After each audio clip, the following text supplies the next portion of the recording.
সারা বছর মা এখানে জলের তলাতেই থাকেন। হ্যাঁ, আমি বলছি আমাদের পূর্ব বর্ধমানের ক্ষীর গ্রামের যোগাদ্দা মায়ের কথা। আজ 31শে বৈশাখ অনুষ্ঠিত হয়েছিল এই মায়ের পূজা।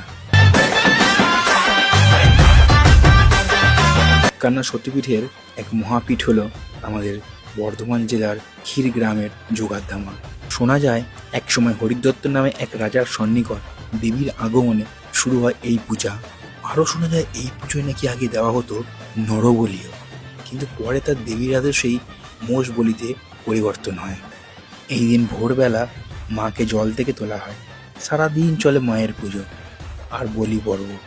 আবার রাতে বিশেষ পুজোর পর মা আবার ফিরে যায় তার বাড়িতে, অর্থাৎ এই ক্ষীর দিঘির জলেই।